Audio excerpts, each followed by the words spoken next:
June 27, 2011. Las Vegas is glowing, loud, alive. Neon bleeds into the desert night, reflected in glass towers built to feel untouchable.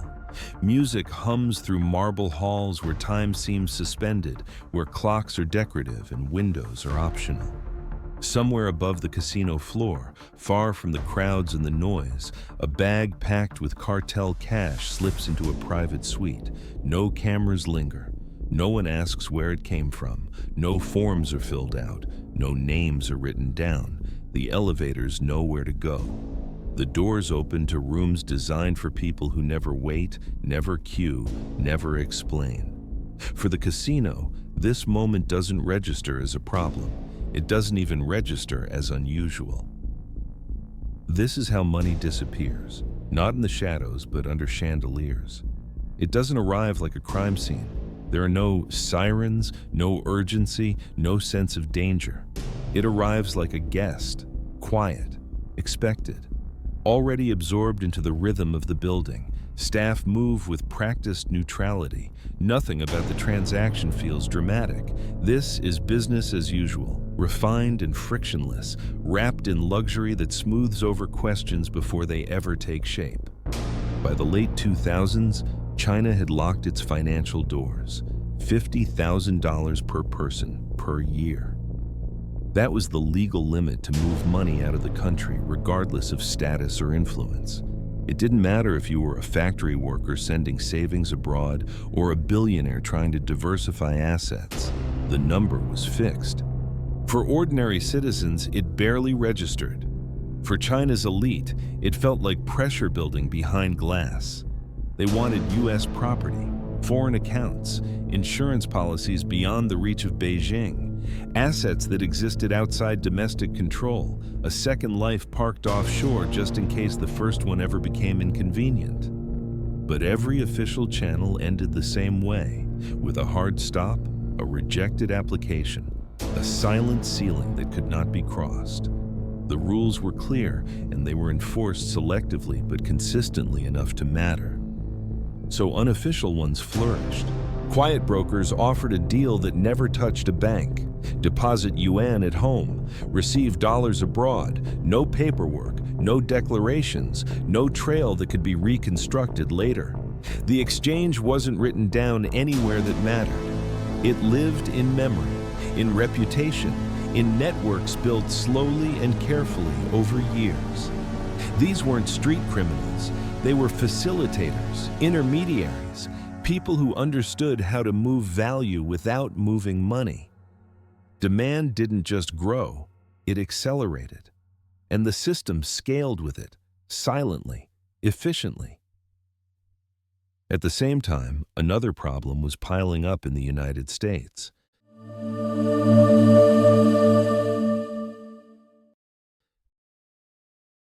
The currency nobody could spend. In warehouses and safe houses near the border, cartel couriers stacked cash higher than furniture, shrink-wrapped 20s, bundles of hundreds, bills sorted, counted, recounted, and hidden away from daylight. The money smelled of plastic and dust, of logistics rather than luxury. It couldn't be wired, it couldn't be deposited, it couldn't be explained. Every attempt to move it toward legitimacy carried the same risks: seizure, arrest, headlines, long sentences.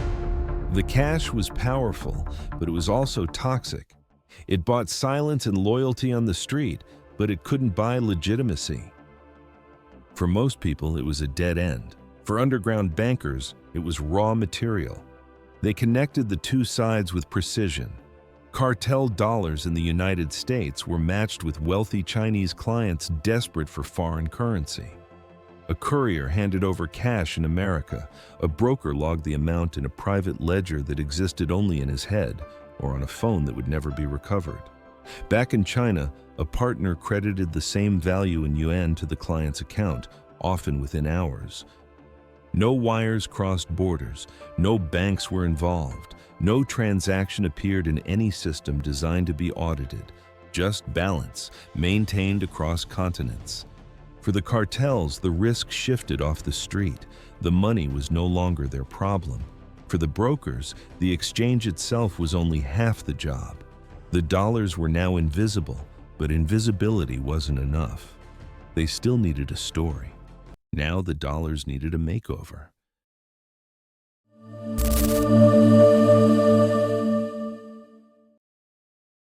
The casino machine.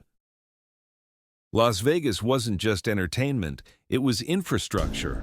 A city designed to absorb cash, legitimize it, and send it back out with a receipt.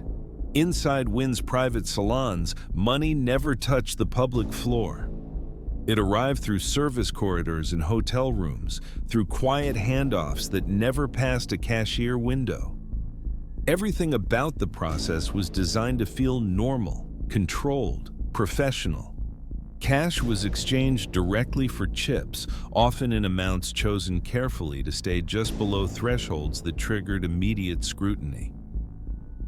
The play was calculated, just enough hands to look real, just enough time to leave a record. No wild bets, no dramatic swings. The goal wasn't to win, it was to exist, to create a paper trail thin but sufficient, something that could be pointed to later if anyone ever asked. Then the chips went back to the cage. Casino policy allowed cashier's checks once chips had been in play.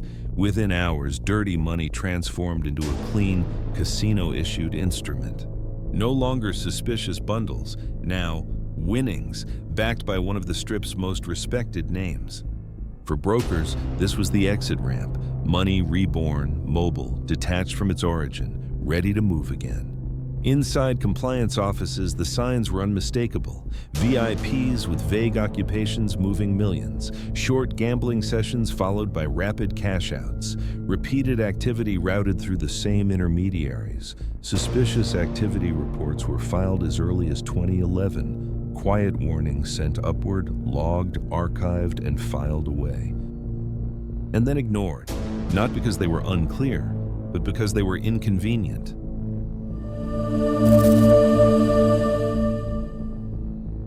When patterns become proof. VIP hosts weren't rewarded for skepticism. Their income rose with every dollar wagered. Bonuses were tied to loyalty, to volume, to keeping the same faces returning through private elevators. Asking where the money came from risked everything. Clients' commissions, careers, reputation. Silence was safer. So the tables stayed busy, the salons stayed full, and the paperwork stayed buried. Outside the casino, analysts finally compared notes. Reports from banks, casinos, and luxury real estate began to overlap. A cashier's check here, a burst of cash deposits there, a condo purchase that didn't match any visible income. Individually, they meant nothing. Together, they formed a pattern.